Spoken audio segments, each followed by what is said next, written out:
All right. Welcome on back to some Joker Tower.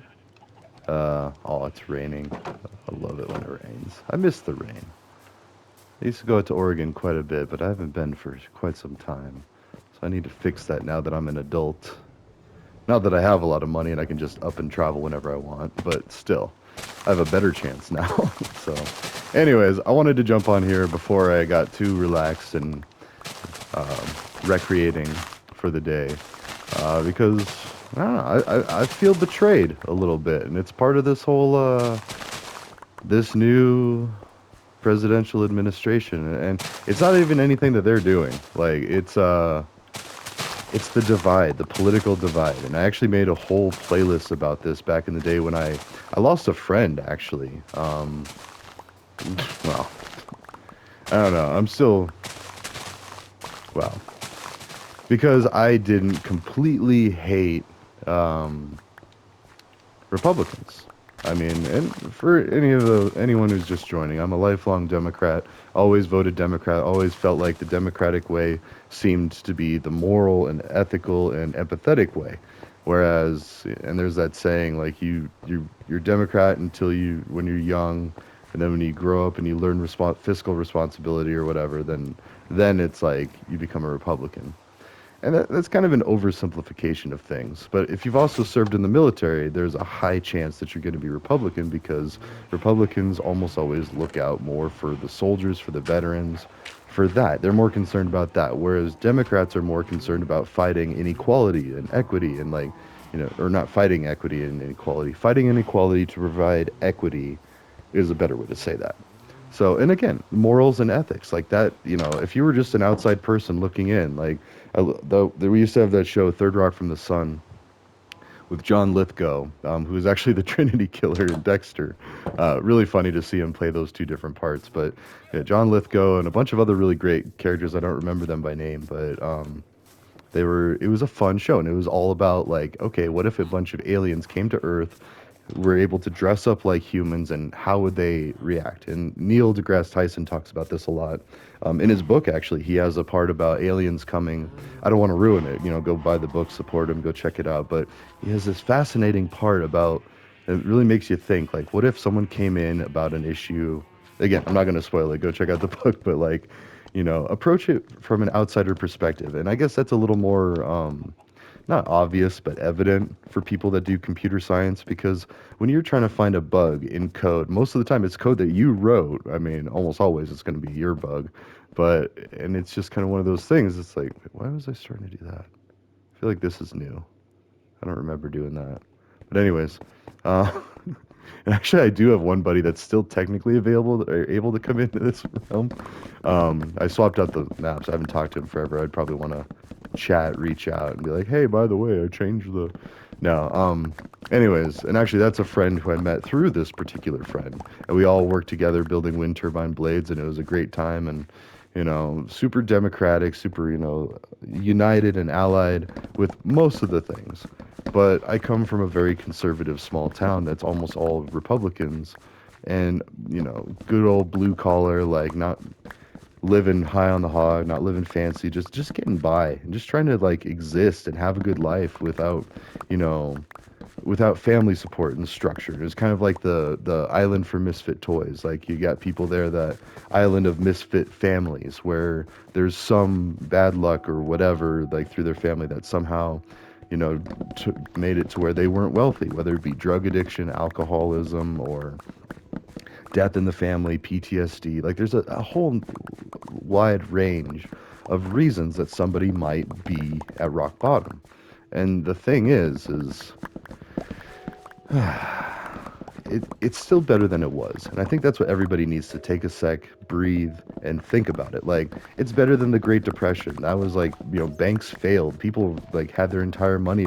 People were jumping out of building windows and stuff. Like, it's crazy stuff, like dangerous stuff. Or World War II, where there was a big war going on and the entire world was involved and you had to pick a side basically, and there was a bunch of betrayal and this and that. You didn't know who your allies and your enemies were. And even then, like, because communication technology was still so not very advanced, that you might be attacking your own friends or something, friendly fire, like, and, or this or that, or like, a whole bunch of problems and inefficiencies and stuff like that. And I think that's the biggest thing is now that we have communication technology and translators and people taking the time and the effort to bridge these communication gaps, I think we're finding out that, oh, wait, we're all people. Like, that's me if I was born in that country. And people can say that they understand that all day, but you don't really understand it until you hang out with somebody from somewhere else in the world. And now for me, it was specifically Saudis. I lived with Saudis. Actually, it was really funny. In fact, we're far enough in the Joker Tower. Let's go ahead and talk about that a little bit. So, revealing some information. So, I got in trouble in my college years. I actually, well, to make a very long story very short, I got punched in the head when I asked my roommate. I didn't ask. I was actually more pointed because he had just stolen from me, and that was the last straw. And I was already biting my tongue long enough about some other things that he was doing that I didn't really care for. He was a womanizer. I mean, not to pigeonhole him in a thing, and I believe all people can change, and I hope he really did, but I don't think he did. He got 5 years probation for drugging and raping women, and like that to me was like, I got 4 years for other things, for drugs. Like, it's like, I don't know, it just didn't seem equal, didn't seem fair or justice, and none of the war on drugs really, which is why I'm so opinionated about it. So anyways, fast forward to, wait, what was I even talking about? Hold on. Womanizer that, well, that's how it was. I was drinking and on a few things, and I was not even slurring. I was always in some kind of control. I try to maintain that, but still, I'm glad I don't drink anymore. That was a choice that I made. See, look, now I think like things are happening. Somebody else is planning because that wasn't there. This looks new. Like, I don't remember doing this. Oh wait, actually, maybe I do. It's like somebody else. Anyways.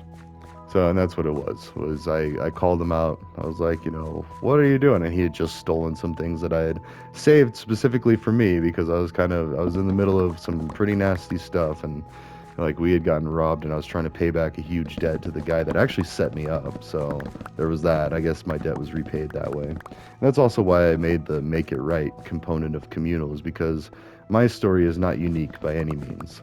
Like, that story is replicated over and over because, again, in the war on drugs, it's a war. And even though it might not be as evident as World War II, it's still people betraying each other or, forced to betray each other. Like, it's either rat out your friends or you go to prison for like 15, 20 years or, or this or that. And they like force and coerce people into doing these things that they would never normally do. They would never betray people like that, even if they hated somebody. Like, I wouldn't wish that on anybody. However, when it's either you or them, they make it a choice of you or them. And it's ridiculous. And I have my own debts to repay. I've talked to the people that I've taken shortcuts with, or at least tried to, and I will try again.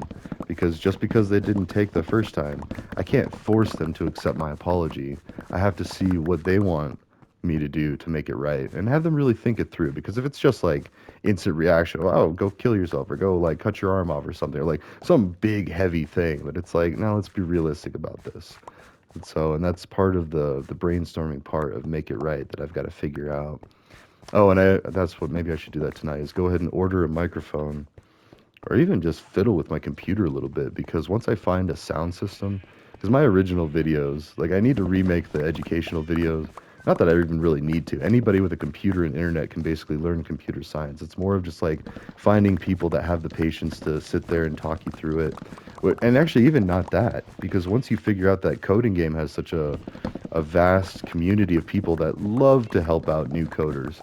Like it's human nature to want to be able to be useful and helpful because you get endorphins from that. Like if you help somebody, you get a little reward chemical in your brain. It's like, ah, cool, I did a good thing. Especially if they say, "Oh, thank you, this makes so much sense," or whatever. And like, that's why a lot of teachers do what they do, is because those aha moments, or the moments of gratitude of like somebody who wasn't able to do something before and now is able to do that thing because of what you did, that time that you put in, the effort, the way, the things you said, the way that you said them, the way that, however, like it's a whole culmination of all that. And I love it. I'm hooked on it. I'm addicted to helping people. And I think that's just like any addiction. You got to be careful, and you got to know how to do it right too, because it's more of like a push versus pull. Like, you can't go out there and seek it. And this kind of goes back to biblical things, Christianity. Like, they say don't brag about your accomplishments because you don't want to be boastful, and you're doing it for the wrong reasons. However, I think that was misinterpreted as never brag or never mention the things that you've done. So then we get situations where people might do these amazing things, but because they aren't broadcast and people don't know about it all, it's like, oh, big deal. Like all of these celebrities that have all this money and all this. Well, they might have a lot of money at a certain time, but oh, okay. So one example is football players. So I actually know somebody who's a retired NFL player, and I was thinking about that. I was like, oh, he's got millions of dollars, but now if you think about it, he doesn't have an income now. He's done. Like in the sports and football players, like, you've only got that much time. And then you have these other challenges of like, okay, well, how do I live as a wealthy person, but yet, like, it's weird. It's like a fence turtle or fence or post turtle. If you see a turtle upon a fence post, they didn't get there by themselves, and then they don't know what to do once they're up there. Now that's not the exact same, and that's kind of I don't mean any disrespect for the people that are in this situation, but it's kind of true. It's like, if you're not used to wealth and you suddenly find yourself in wealth, well, that's the whole Prince and the Pauper story. It's Charles Dickens' Tale of Two Cities, or I don't know. Either way, those books and stories are actually free domain or public domain. So I was thinking about doing that, like making videos of reading a book and kind of like helping to learn English, but also understanding like what's going on and just kind of really analyzing books and stuff. But you got to do it with old books because copyright and all that. And unless you get explicit permission or expressed written permission signed, like it has to be official that you're allowed to use their stuff, you could get in trouble because it's not yours to share. And if there was money made or whatever, especially then. But if it was just a free thing, YouTube will take it down and they'll let you know, be like, hey, that's not okay. And if you keep doing this, like if it's an intentional thing, and if we, just like anything, if they find out you're trying to game the system, they're not going to be happy about it. And that's all hacking is. It's a long series of whack-a-mole of gaming systems and trying to cheat systems and hack into them and break into things that you're not supposed to be in. And whatever you think the motives are, it's still illegal, immoral, and all that. Vigilante, and I hear that growing up a lot. I always thought, well, wait, isn't Batman supposed to be like, why not, and all this? But it's like, well, if you really look at it, I actually just posted a meme the other day. It was pretty funny. If you really think about Batman, he's a rich playboy that beats up people with mental illnesses or going through dark periods of their lives, and then puts them in jail. And it's like, I'm not saying be nice to people robbing you or mugging you or anything, but at the same time, it's like he just comes in, beats the crud out of them, and then takes them off to jail or flies off, and and I'm talking really beats the crud out of them, like possibly like, yeah. Anyways, so why am I griping today? Why did I want to particularly come on? Because I got blocked by Lakotaman, and that was like weird. It was a slap in the face. Well, it's already daytime, nighttime. We spent a day in there. But anyways, and so for those that don't know, I'm on the X app doing a bunch of political stuff and cybersecurity, social engineering, all of these things that I'm actually doing it for. But it crosses into political debate and discussion. Now, I've debated a lot of things and a lot of different angles of things, and even walked back my stuff and like, oh, you know what? I was wrong. I see this. Or, oh, hey, you know what? I was misunderstanding this part. Now I see what you're saying, or something like that.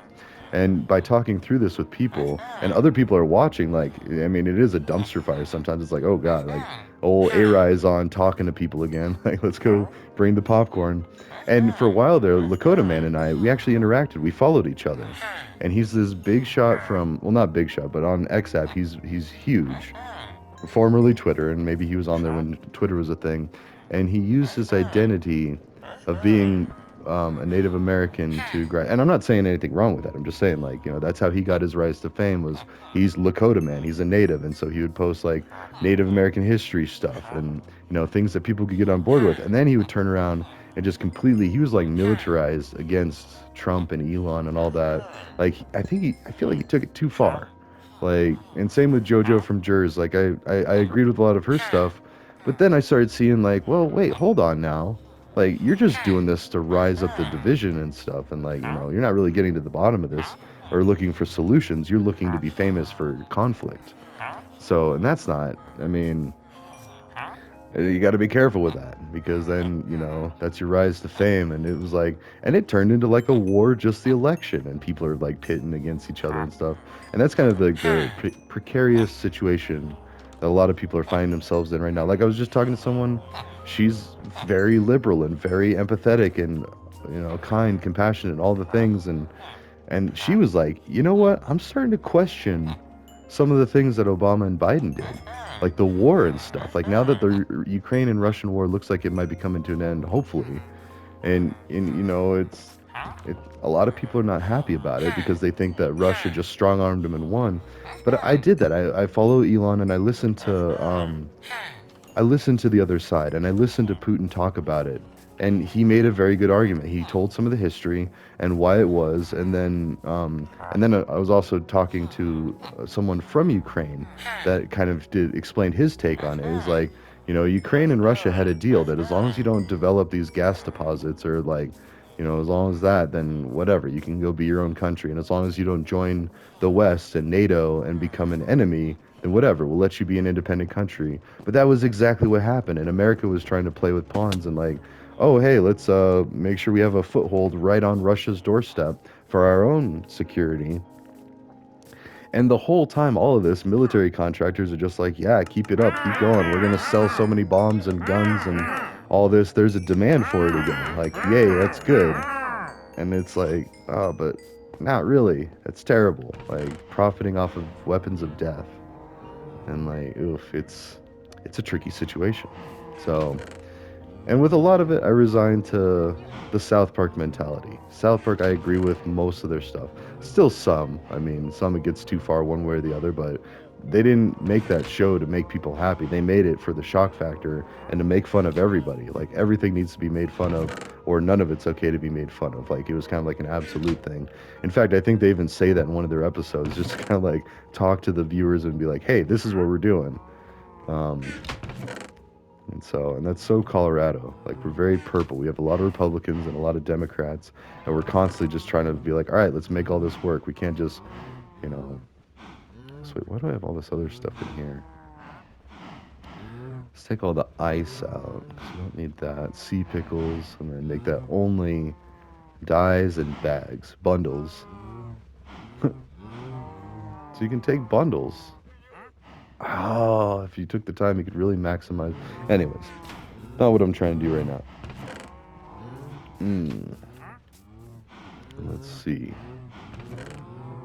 There we go. We'll put all the ice and sea pickles up there, and this will be our random one. Okay. So anyways, yeah. So now I'm going to try to figure out why Lakotaman blocked me. I'm kind of mad about it, like, but I don't, it's not a surprise either.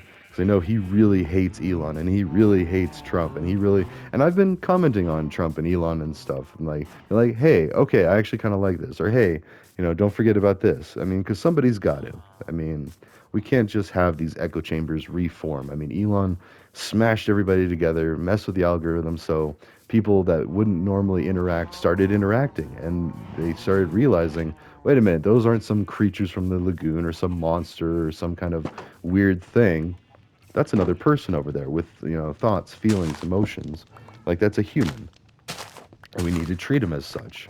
And, and I think a lot of people are kind of figuring that out. It's like, wait, I mean, this isn't necessarily the end of the world here, or it's being taken out of context. And as that veil comes down, that there are a lot of people out there that that's how they make their living, is like they thrive off of the divide. Like they wouldn't have much if we all got along and started working as one country united, like, or even one world united. I mean, that's the other thing too, is like, I think we're all saying the same thing and we're all heading towards the same direction of peace and prosperity, but it's like we have some disagreements in how to go about that.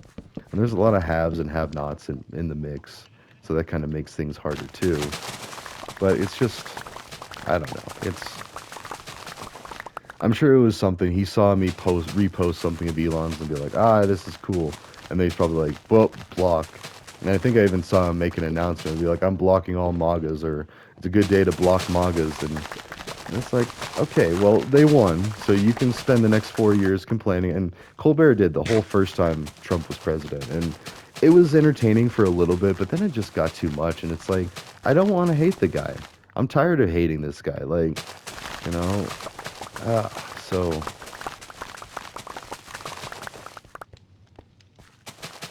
I don't know. I think we're on the verge of some realizations. Oh, but anyways, yeah. So that one lady I talked with her, and she was just like, yeah, no, I'm kind of, we had a good conversation. I was like, yeah, me too. I have a book of all the drone strikes and things that Obama did during his presidency, and like, and I lived with Saudis that told me like, hey, did you know that your government just blew up a hospital? I was like, no way. And he showed me the news story. And I was like, son of a gun, we did blow up a hospital. Like, and I had to see it from an outside perspective, someone that had access to Al Jazeera and that watches Al Jazeera. I mean, because we all have access to it. Doesn't mean we're paying attention to it. I mean, I could go look up, and I think I did after that. But you have to know what to look up. Like, if, the less said the better for certain situations is what they're like banking on, and that is effective for people not really understanding the whole macro level view of situations. So, and same with the Ukraine thing. Like, I was talking to someone else about like, well, actually it all started back when the US meddled in elections and got like somebody else, a puppet dictator, put in. And I was like, that sounds kind of like us. Like, that makes sense, that tracks. And then it's like, and things like American Dad, that show where they joke about it, like, manipulating governments and, all this and that. It's like, well, it's funny, but it's painful because it is true. I mean, so, but we're fixing it. We're getting better, and we're only going to keep getting better by the more we communicate. And with that, the way we don't get there is by shutting each other down, like blocking. And I think that's why I'm not going to turn around and block him, because an eye for an eye leaves the whole world blind. And maybe he'll come back and say, sorry, I blocked you one day, or whatever, or not. I'm not too worried about it. He was somebody that I met online. We had some good talks, and we kind of bounced off of each other when we were arguing with people. But now that I'm no longer like a hardcore, like, yeah, anti-MAGA, anti-Trump, like, I'm actually seeing some potential good. And I'll reiterate that good. I'm not excited that a lot of people got laid off. I'm not. But I am excited that they're finally doing a severe audit, and they're going to either find a bunch of fraud and deal with it, or they're not going to find a bunch of fraud and explain that there's no fraud. But either way, the swamp will be drained, whether it was real or fictitious. It is going to be no more after this, and we're going to get a better idea of what people consider a swamp. And then we're going to go ahead and try to clear out what we don't, because it's on both sides. That is a bipartisan thing, and I don't think it was intentional. I think it was an accidental evil of people just changing so often. It's like, well, it's broke, but I'm going to be out of here in another few years, so I'm not going to take the time to really fix it. So it's a lot easier to just complain and point fingers at the other political party, and then rally off of that, and then get another few years as a job. And that's the sad state of our politics, is like it constantly goes back and forth. The pendulum swings red, and then it swings blue, then it swings red, and then swings blue. And we're still just mad and losing at the end of the day. And it's because too much money. Oh, look at that. You can see all the lights. That's kind of weird. That's interesting. Like, I wonder what those are even from. I'm trying to remember what's under there without actually going under there. Oh, yeah, let's go ahead. It's our world. We can wander wherever. And this is fictitious. It's a game. Like Sim City was probably the closest thing to an actual ethical like thing. Like you wanted your city to survive and thrive, so you would do things for it, and it gave you the power of like, oh, well, raise taxes, lower them, or actually, I don't know if taxes was part of the thing, but you had to build, utilities and power plants and roads, and then you had to constantly maintain these things, so you get like a pulse to see how your citizens are doing. So yeah, it's just, I don't even know. I don't even know. And then there's another awkward thing when I actually reached out to somebody. That was kind of funny. She had added me, and I think I was a random ad, and she actually added me and a couple other bigwigs um, from my job. Let's see.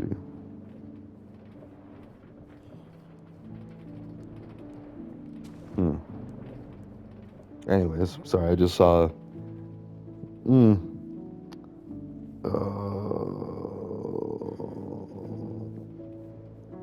oh, nice. Okay, sorry. All these other things happening, but in fact, I got to respond to some people because I'm constantly doing things, keeping tabs and all that. But no, it's just communication. That is both the strength and weakness of everybody.